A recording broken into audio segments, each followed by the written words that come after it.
Morning students. आज हम discuss करेंगे about the uses of nouns. ठीक है, हमारी फर्स्ट चैप्टर जो था आप लोगों का नाउन्स के ऊपर, पार्ट्स ऑफ स्पीच में नाउन्स। ठीक है, तो इसमें हमने नाउन्स में डिफरेंट टाइप्स या क्लासिफिकेशंस ऑफ नाउन्स के ऊपर डिस्कस किया था। Different types of nouns, common noun, proper noun, collective, abstract, material noun.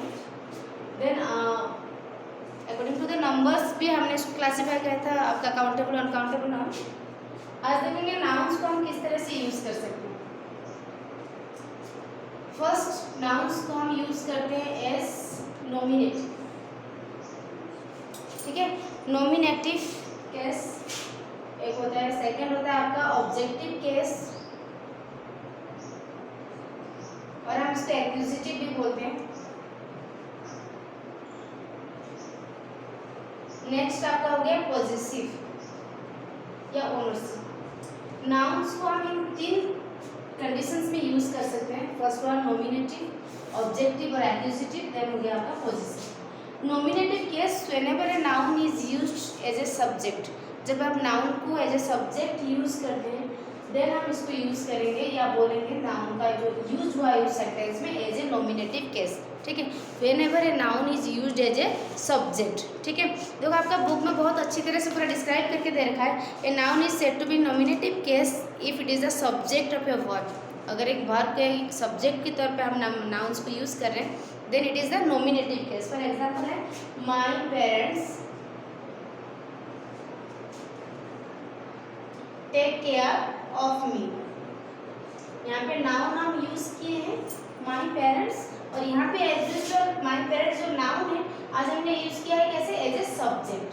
Subject के तौर पे यूज किया गया है, इसलिए हम इसको बोलते हैं the nominative case of noun.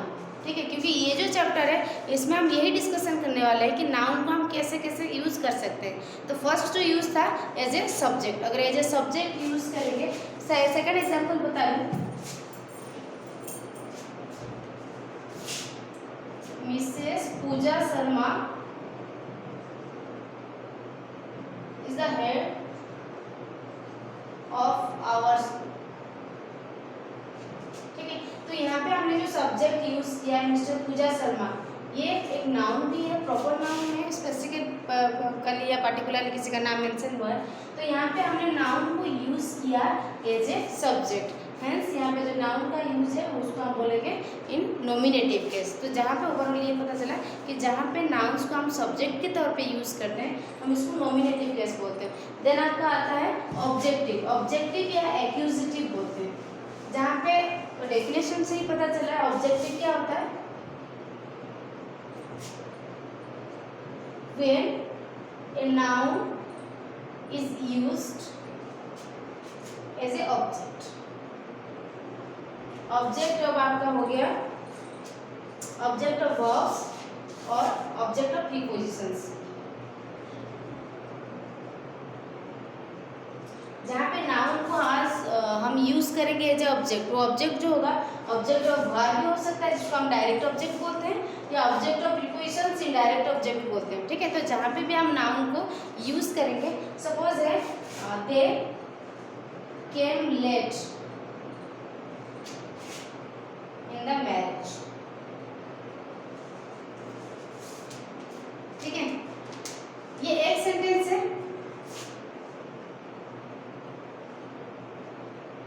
Marriage ceremony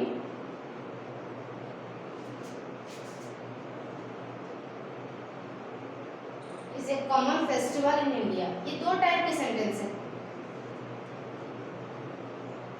इसमें बेसिक डिफरेंस क्या है देखिए, एक है आपका नॉमिनेटिव केस पे यूज हुआ है और एक है आपका यूज हुआ है एज ए ऑब्जेक्टिव केस में। ना ऑब्जेक्टिव केस ऑफ नाउन्स का यूज हो क्या बोला, when a noun is used, जब एक नाउन को हम यूज करते हैं as a object, that means ये ऑब्जेक्ट ऑब्जेक्ट ऑफ वर्ब हो सकता है जिसको हम बोलते हैं object of verb, means direct verb की बात जिसको हम डायरेक्ट ऑब्जेक्ट बोलेंगे, और ऑब्जेक्ट ऑफ प्रीपोजिशंस या जिसको हम इनडायरेक्ट ऑब्जेक्ट बोलेंगे। ठीक है, जब भी नाउन्स हो सके आपका डायरेक्ट या इनडायरेक्ट ऑब्जेक्ट की तरह यूज किया जाता है हम इसको ऑब्जेक्टिव केस और एक्यूजिटिव केस भी बोलते हैं।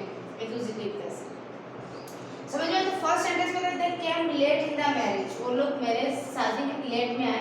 Marriage ceremony is the common festival of India. यहाँ पे मैरिज वर्ड दोनों ही सेंटेंस में यूज हुआ है, सब्जेक्ट के तौर पे यूज हुआ है। तो यहाँ पे जो नाउन का यूज है it is in nominative case, और यहाँ पे जो हमने नाउन का यूज किया it is objective case. Basic difference क्या है ना, यहाँ पे in case of objective case the object या noun is used after the verb, क्योंकि वर्ब हमारा कैन है, वर्ब के बाद यूज हो रहा है। And in case of nominative case the noun is used before the verb, ठीक है। जब बिफोर वर्ब से पहले यूज हो जाता है, ठीक है, ये आपका नॉमिनेटिव केस है। अगर सब्जेक्ट के तौर पे यूज किया गया है तो, अगर वर्ब के बाद यूज होता है then it is objective case. समझ में आया? तो दोनों ही कंडीशंस में हमारे यहाँ पे दिया गया है, मैरिज और मैरिज का यूज हुआ है, but it is in objective and it is in nominative case, objective और एक्यूजेटिव केस मैंने बोला, ठीक है। फिर और एक पॉइंट यहाँ पे आ जाता है कि ऑब्जेक्टिव केस क्या होता है, when a noun is used as a object of verb. Object of verb, इस कंडीशन को लेकर हमने ऑब्जेक्ट को 2 टाइप में डिवाइड किया है, या तो हो गया आपका डायरेक्ट ऑब्जेक्ट और क्या क्या इनडायरेक्ट ऑब्जेक्ट। फॉर एग्जांपल है she gave me a pen, ठीक है। तो यहाँ पे वर्ब क्या है, गेव हो गया, वर्ब के बाद जो हमारा डायरेक्ट ऑब्जेक्ट होता है, वर्ब के बाद जो ऑब्जेक्ट है, यहाँ पे देखो she gave me a pen, object object, दो ऑब्जेक्ट है। जो ऑब्जेक्ट वर्ब के बाद आएगा that is direct object, then direct object के बाद जो आता है वो आपका हो गया इनडायरेक्ट ऑब्जेक्ट, ठीक है। तो दोनों ही तौर पे यहाँ पे भी मी, ठीक है, एंड पेन।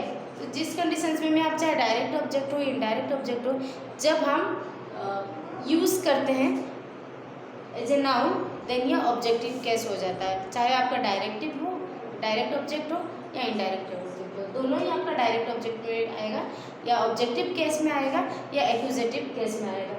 जैसे कि दे रखा है शी गेव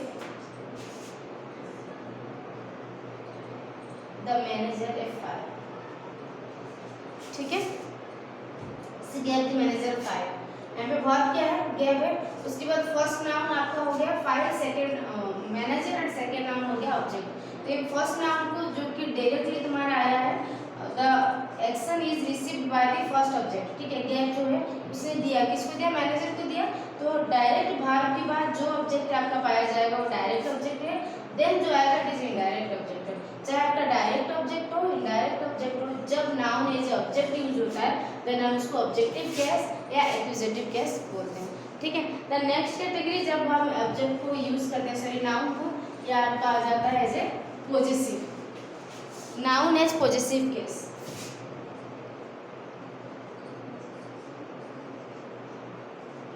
पॉजेसिव मीन्स होता है ओनरशिप या पोजीशन। जनरली इस टाइप ऑफ नाउन्स में हम अपोस्ट्रोफी का यूज करते हैं, जैसे कि राम्स फादर इज ए जज, अपोस्ट्रोफी का यूज करवाया गया है। जनरली जब सिंगुलर आ जाता है नाउन देन हम क्या करते हैं, एस से पहले अपोस्ट्रोफी का यूज करते हैं, और जब प्लूरल हो जाता है जैसे कि गर्ल्स यहाँ पे होता है एस के बाद यूज होगा, hostel is situated at the market. ये दोनों सेंटेंसेस जहाँ पे हमने अपोस्ट्रोफी का यूज किया है, और दोनों ही आपका पॉजेसिव नाउन है, दोनों ही नाउन है, राम गर्ल्स दोनों ही नाउन है। ये आपका हो गया कॉमन नाउन हो गया, आपका प्रॉपर नाउन हो गया, दोनों ही नाउन हमने यूज किया है। हम इसको बोलेंगे कौन सी टाइप ऑफ नाउन जो यूज हुआ है, कौन सी तरफ पे, एज ए पॉजेसिव केस और ओनरशिप केस। पॉजेसिव केस कैसे पता चला, नहीं यहाँ पे हमने अपोस्ट्रोफी का यूज किया है। राम्स फादर जो भी डिस्क्रिप्शन हुआ है वो राम के पापा के लिए हुआ है, मीन्स जिसका जो ओनरशिप या पोजीशनशिप है राम को लेकर ही हुआ है, इसलिए यहाँ पे हमने नाउन को यूज किया है एज ए पॉजेसिव नाउन, ठीक है।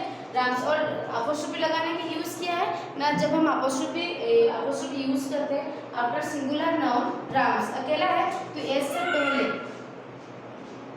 हम अपोस्ट्रोफी का यूज करते हैं। गर्ल्स एक ग्रुप को यूज कर रहा है समझा जा रहा है, तो इस कंडीशंस के में एस के बाद हम अपोस्ट्रोफी का यूज करेंगे।